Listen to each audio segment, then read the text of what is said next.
जय हिंद। देखिए, ईरान अपने न्यूक्लियर प्रोग्राम में कहां तक पहुंचा है और यूरेनियम से इनरिच यूरेनियम बनाने में और परमाणु बम बनाना इतना जटिल प्रक्रिया क्यों होती है, और इसके बारे में हम लोग पूरे डिटेल से समझते हैं। देखिए, कोई भी परमाणु बम हो या फिर न्यूक्लियर रिएक्टर हो, उसमें जो यूरेनियम का यूज होता है वो ये यूरेनियम जो होता है वो यूरेनियम 235 का यूज होता है। इसे येलो केक कहते हैं क्योंकि ये येलो कलर का होता है। हालांकि जब हम इसे शीशे में रखते हैं तो ऑक्सीजन से रिएक्शन करने के बाद और कई सारे रिएक्शन के बाद ये हल्का ग्रीनिश टाइप का भी दिखने लगता है।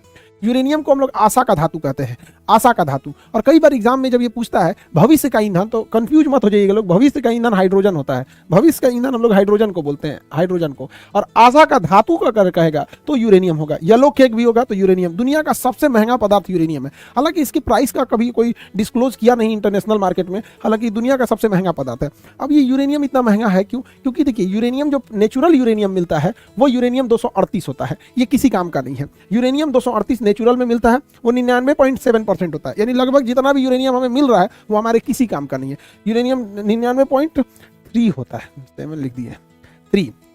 अब ये जो हमें जो प्राप्त करना है यूरेनियम 235 चाहिए। अब ये यूरेनियम 235 कितना चाहिए, कितना है प्रकृति में?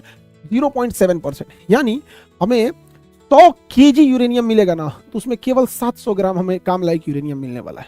ऐसे अगर परसेंटेज नहीं समझ में आ रहा है तब यहाँ पर, तो 100 केजी में 700 ग्राम कितना अजीब हो जाएगा यहाँ पर। तो और दूसरी क्या है ना, दोनों मिक्स होता है। यूरेनियम 235 और यूरेनियम 238 दोनों मिक्स होता है। हमें 238 का काम नहीं है, हमें काम है 235 का। अब इसी को इंप्रूव कर दिया जाता है और 235 को जब एक्सट्रैक्ट करके बाहर निकालते हैं तो उसी के यूज करके हम परमाणु बम बनाते हैं। यही शकल है परमाणु बम की। या फिर उसको बिजली घर में बना के उससे बिजली बनाते हैं यहाँ पर। अब इसको कैसे हम लोग लाते हैं इसे समझते हैं। हम जो यूरेनियम मिला है हमें, उसमें 235 भी है और 238 भी है। 235 और 238 दोनों है। इन दोनों ही यूरेनियम को एक सेंट्रीफ्यूल नामक डिवाइस में डालकर, सेंट्रीफ्यूजल नाम के डिवाइस में डालकर गोल गोल घुमाया जाता है। अब जैसे दही में हम लोग ऐसे मथनी डाल के गोल गोल घुमाते हैं, मक्खन अलग हो जाता है, दही मलाई अलग हो जाता है। सेम वही चीज होता है जिसे हम अपकेंद्र बल या सेंट्रीफ्यूगल कहते हैं। तो इसके जो सेंट्रीफ्यूज होते हैं उसी में इसको गोल गोल घुमाया जाता है। इस गोल गोल घुमाने से फायदा ये होता है कि यूरेनियम 238 साइड में हो जाता है। यूरेनियम 238 जो है ये साइड में आ जाता है और हमें जो जरूरत होती है यूरेनियम 235 की, ये यूरेनियम 235 बीच में चला जाता है और हम इस बीच वाले से निकाल लेते हैं। इन दोनों में आपस में दोबारा ना मिले और आसानी हो इसे हटाने के लिए, इसलिए इसमें यूरेनियम हेक्साफ्लोराइड नाम की गैस को अंदर डाल के उसके बाद इसे घुमाया जाता है। इसकी फिक्स स्पीड होती है कि इतने स्पीड पे घुमाएंगे तो एक्सट्रैक्ट अच्छे से होगा, और अगर स्पीड कम और ज्यादा होगी तो इसमें बहुत प्रॉब्लम आ जाएगा। ईरान ने भी ऐसे ही न्यूक्लियर प्रोजेक्ट बनाए थे, लेकिन उसके इस सेंट्रीफ्यूल के कंप्यूटर को इजराइल ने हैक कर लिया। जो कंप्यूटर इसे गोल गोल घुमा रहा था उसी को हैक कर लिया। वो स्पीड कभी बढ़ा देता था, कभी घटा देता था, कभी बढ़ा दिया कभी घटा दिया। तो उसे जो यूरेनियम 238 से यूरेनियम 235 ये जो मिलना चाहिए ये उतनी अच्छी क्वालिटी का नहीं मिला। इजराइल कितना समझदार, कितना साफ दिमाग है उसका। उसने कहा कि अगर ब्लास्ट करेंगे तो सोच रहा है दोबारा बना लेगा। उससे ऐसा ना बनाते हैं कि कामे लायक ना रहे, उतना तगड़ा विस्फोट ना हो सके। तो इजराइल ने किया था, सेंट्रीफ्यूल की स्पीड को कभी बढ़ाता था कभी घटा देता था। कितना ऐसा करता था कि प्योरिटी ही उसमें नहीं रह पाती थी। तो इजराइल का प्रोग्राम जो ईरान के बेसिकली प्रोग्राम को रोकने के लिए ये सारी चीजें की गई थी। अब जो यूरेनियम हमें 235 मिलेगा, यूरेनियम 235, अब ये यूरेनियम 235 को और भी प्यूरिफाई किया जाएगा। तो पहले तो 238 से हमें ले आना है 235, यूरेनियम 238 से हमें बनाना है 235। अब जब 235 मिल गया, अब इसे और प्योर किया जाएगा। अगर 5% इंक्रीज करेंगे, 5% प्योरिटी लाएंगे, इनरिच करके, इनरिच बोला जाता है उसे, प्योर नहीं बोल के इनरिच कहेंगे यहाँ पे, तो उससे हम परमाणु बिजली घर बना सकते हैं। लेकिन अगर इसे 90% तक इनरिच कर देंगे तो जाके परमाणु बम बनेगा। यानी जो बिजली घर वाला यूरेनियम है वह यूरेनियम से हम परमाणु बम में डालेंगे तो उतना तगड़ा झटका नहीं देगा, उसे और शुद्धता की जरूरत है। लेकिन दोनों में ही यूरेनियम 235 का ही यूज होता है, 38 का यूज नहीं होता है। यूरेनियम 235 को साफ करके जब इनरिच करके ले आते हैं तो इस तरह से उसे बंडल बना के रख लेते हैं यूरेनियम को। अब समझिए 1 केजी यूरेनियम 235 में, 238 में नहीं भैया, 1 केजी यूरेनियम 235 27 लाख केजी कोयला के बराबर ऊर्जा देता है। यानी कहीं पर 27 लाख कोयला जला दीजिए, 27 लाख केजी कोयला जला दीजिए। जितना आग लगाएगा, जितना तबाही मचाएगा, जितना त्रहिमाम कर देगा, उतना ये अकेला 1 केजी कर देगा यहाँ पे। इसलिए दुनिया का सबसे महंगा पदार्थ होता है यूरेनियम। अब कहते हैं परमाणु बम इतना खतरनाक क्यों होता है? अरे भैया 27 लाख केजी कोयला के बराबर एनर्जी है। आप अपने ही जिला में 27 लाख केजी कोयला छींट दीजिए और उसमें माचिस मार दीजिए, देखिए आपका शहर उड़ा देगा पूरी तरह से। वही तो काम ये कर रहा है, बस उसमें कम ही मात्रा में उतना स्टोर है एनर्जी यहाँ पर, इसलिए ये इतना महंगा बिकता है यूरेनियम। हालांकि कोई इसका रेट अभी तक नहीं खोला है। अब इसी यूरेनियम को रख के भड़का दिया जाता है, ब्लास्ट करता है, तो इसमें से इतनी हाई मात्रा में ऊर्जा निकलती है, इतनी ज्यादा कि इंसान वेपोराइज हो जाता है, भाप बन जाता है, इंसान भाप बन जाता है, इतनी भयानक इससे ऊर्जा निकलती है। और इससे दूर दूर तक इसका जो रेडिएशन होता है, हवा बहा के इसके धुआं को ले जाएगी, रेडिएशन को ले जाएगी, बाकी जगहों पे कैंसर होकर लोग मर जाएंगे यहाँ पे। इससे रेडिएशन से बचने के लिए पोटेशियम आयोडाइड की गोली खाई जाती है। हालांकि क्वेश्चन पूछा था कि कौन से जानवर पे रेडिएशन का असर नहीं पड़ेगा, जिसकी त्वचा काइटिन की बनी होती है, जैसे कॉकरोच। कॉकरोच के अगर मान के चलिए इसी मोहल्ले में परमाणु बम गिरा तो इस मोहल्ला का मर जाएगा, लेकिन अगर 10-15 किलोमीटर दूर गिरा है, हम लोग अगर देख भी लेंगे ना तो उसके रेडिएशन से हम मर जाएंगे, लेकिन कॉकरोच नहीं मरेगा यहाँ पर, ठीक है। अब परमाणु बम को, ये शकल है परमाणु बम का, इसको जमीन पे फोड़ेंगे तो उतना खतरनाक नहीं होता है, क्योंकि जैसे जमीन पे फोड़ेंगे ना, इससे निकलने वाली हानिकारक गैस, इससे निकलते सबसे ज्यादा क्या होता है, प्रॉब्लम क्या आता है परमाणु बम फटता है तो यहाँ पर इसमें सबसे बड़ा जो प्रॉब्लम आ जाता है, इससे एक्सरे निकलने लगता है। और ये एक्सरे जो निकलता है लगभग 250 रोंटजन पे निकलता है। एक्सरे का मात्रक होता है रोंटजन, 250 रोंटजन पे एक्सरे निकल जाता है, जो बहुत खतरनाक होता है। हम लोग जो एक्सरे कराते हैं वो लगभग 6 रोंटजन 10 रोंटजन इस तरह से होता है। 250 रोंटजन पे कोई बचेगा नहीं, पूरा मांस फाड़ के निकल जाएगा। और इसके बाद इसमें से गामा रेज निकलती है, गामा रेज। अब ये गामा रेज जो होती है ये इतनी घातक होती है कि हमारी कोशिकाओं को मारने के लिए गामा रेज का यूज किया जाता है।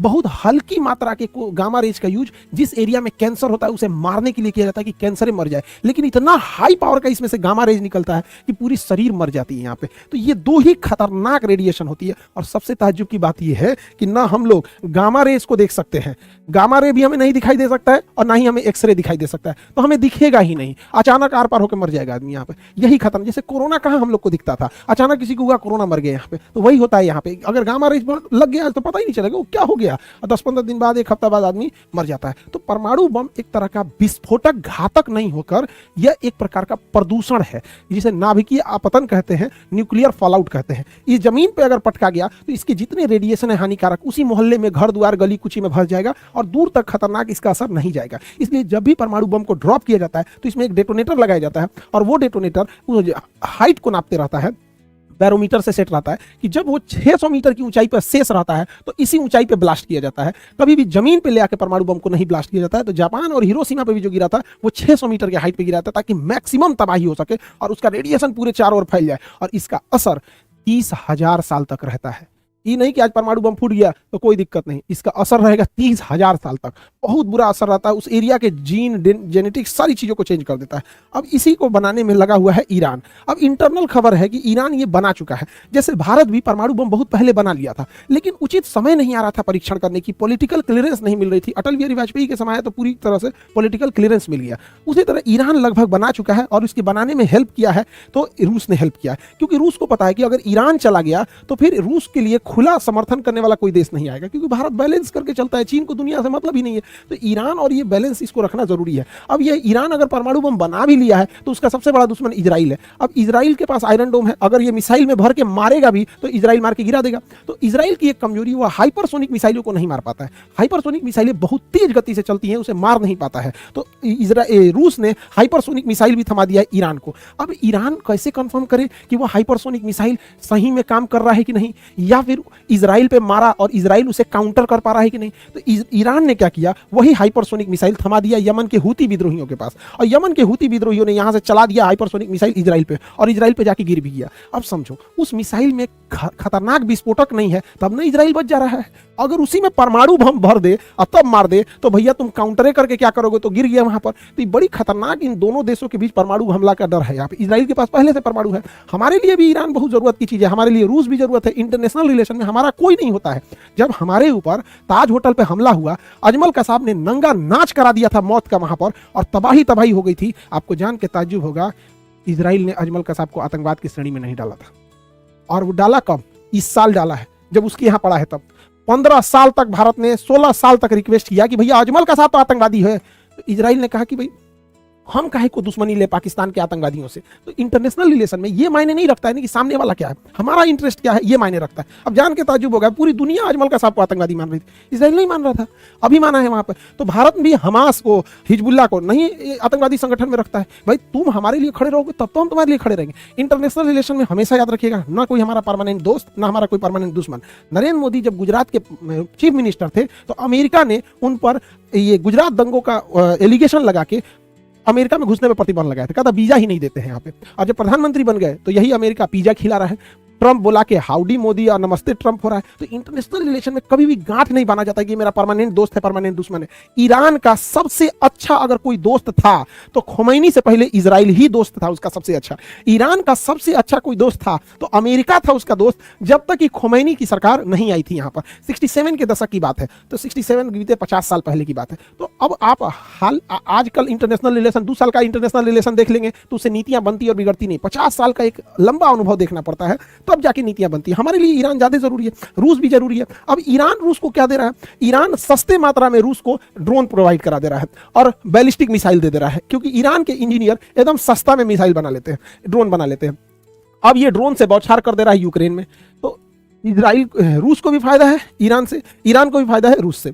अब यहाँ ईरान के हथियार को यूज कर रहा है ये यूक्रेन के खिलाफ, और ईरान रूस के द्वारा दिए गए हथियार को ईरान यूज कर रहा है इजराइल के खिलाफ। तो दोनों में म्यूचुअल दोस्ती है यहाँ पर। हालांकि अगर देखेंगे इजराइल को तो इजराइल बहुत ताकतवर है और उसकी खुफिया एजेंसी एकदम बेरहम की तरह मारती है। इजराइल अपने दुश्मनों के साथ कोई मर्सी नहीं करता है और यह हकीकत है। इजराइल अगर कमजोर पड़ेगा तो इजराइल का कोई इंसान जिंदा नहीं रह सकता है। इजराइल को जिंदा रहने के लिए ऑक्सीजन नहीं, युद्ध करना पड़ता है, वरना अरब देश उसे छोड़ेंगे नहीं। यह हकीकत है यहाँ पर। अरब देशों ने पिछले साल जो 7 अक्टूबर को घटना हुई, तुम हमला करो, इजराइल की सेना से लड़ो, पूरी सेना को मारो, कुछ भी करो, इससे कोई बहस नहीं पड़ती है। यार इजराइल में कोई बूढ़ा आदमी, कोई औरत, कोई फेस्टिवल मना रहा, उसको मार दिया हमास वाला, बदले में ये 1 साल से कंटिन्यू मार रहा है। अभी 2-4 दिन में 7 अक्टूबर आ जाएगा, पूरा का पूरा 1 साल हो जाएगा यहाँ पे। तो कहीं दोनों साइडों से मानवता का ध्यान रखा जाता है, किसी एक साइड से नहीं। युद्ध अगर सेना के, जैसे अजमल कसाब आया, हम लोग को इस बात से तकलीफ है कि तुम आतंकवादी के रूप में आके होटल में गोली चलाया। पाकिस्तान की सेना को खुला निमंत्रण देते हैं, युद्ध करना है, आ जाओ लड़ लो, युद्ध करना। युद्ध से कौन भागा है? 1971 में लड़े थे, 93,000 भागे थे, 99 में लड़े। तो बात यहाँ यह है कि सेना युद्ध करे और सेना के बीच में सिविलियन की कैजुअलिटी ना हो। लेकिन युद्ध जब हो जाता है तो ये सब कुछ मायने नहीं रखता है यहाँ पे। तो इजराइल जो है अपने दुश्मनों को चुन चुन के निपटा रहा है। हमास के चीफ गए थे ईरान में दोस्ती करने के लिए, इनकी मृत्यु की गई थी नए प्रधानमंत्री के लिए यहाँ पर, तो यहाँ से मारवा दिया उसको ईरान में। अब इजराइल अपने दुश्मन को ईरान की धरती पर मराया। वो इस होटल में वेट कर रहा था, इस होटल में। ऐसी कोनवा वाला कमरवा इनको बड़ी पसंद था कि बड़ी अच्छा व्यू आता है यहाँ, मारा मिसाइल धाए दे, इसी में बम रख दिया था। मिसाइल नहीं, पहले ही से बम रखवाया था। और इनको ना 3 बड़े कमरे थे यहाँ पर, एक इस साइड वाला कमरा था, एक इस साइड वाला, एक सेंटर कमरा, तीनों में बम रखा था। इजराइल रखवा दिया था वहां पर मोसाद के थ्रू, और जिस कमरे में रुकते वो वाला ब्लास्ट होता। इसको फिक्स था कि यही वाला कमरा में रुके, वही कमरा ब्लास्ट हुआ, हानिया मृत्यु हो गई इनकी, और हमास अभी लीडर विहीन हो गया है। इजराइल के नीचे से मारता था हमास के चीफ हानिया को निपटा दिया। इजराइल के ऊपर लेबनान से मारता था हिजबुल्ला के चीफ नसरुल्लाह को मार दिया।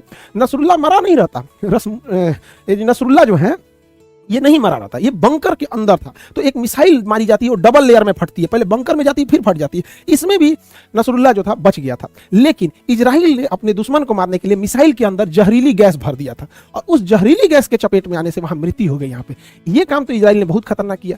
लेकिन अगर यही टेक्नोलॉजी जहरीली गैस वाली आतंकवादियों के हाथ में लगी तो जो बम ब्लास्ट करते हैं सब, अब उस ससुरा उसमें जहर मिला के मारे सब, तो ब्लास्ट में तो डायरेक्ट जो चपेट में आएगा, रेंज में वो जाएगा। अभी ससुरा ऐसा हानिकारक जहर वो डाल के ब्लास्ट करने लगे सब। ये दुनिया बड़ी खतरनाक है, वो बड़ी जल्दी कल की अवतार होने वाला है, जाने वाला है, कल युग आने वाला है। यहाँ पे ऐसा तरीका अपना रहा है कि देखिए, बंदूक की खोज हुई, डायनामाइट की खोज हुई थी सुरंग खोदने के लिए, लेकिन उसका यूज होने लगा किस चीज के लिए? ब्लास्ट करने के लिए। भाई अब आगे ये सब अपना लड़ते रहे सब, हम लोग भैया वसुधैव कुटुंबकम, सब लोग यहाँ पे। इजराइल अपने दुश्मन को तो निपटा ही रहा है, नीचे निपटा दिया हमास को, ऊपर निपटा दिया हिजबुल्लाह को, अभी मिसाइल मारा यमन के हूती विद्रोहियों के। तो अभी ये कई सारी चीजें हैं। तो अभी इस वीडियो का मेन उद्देश्य जो है वो ईरान के परमाणु कार्यक्रम को समझना है। अभी हम लोग नेक्स्ट वीडियो में भले समझेंगे लोग कि एक्सिस ऑफ रेसिस्टेंस क्या था और कहां कहां से ईरान अपने जो प्रॉक्सी वार क्या होता है, कैसे कैसे प्लान करता है, हूती कहां से आए, सब ये सब हम लोग अलग समझेंगे। अभी यहां समझते हैं। अब देखिए, ये रूस जो है और ईरान, ये दोनों आपस में साथ आ गए हैं सब।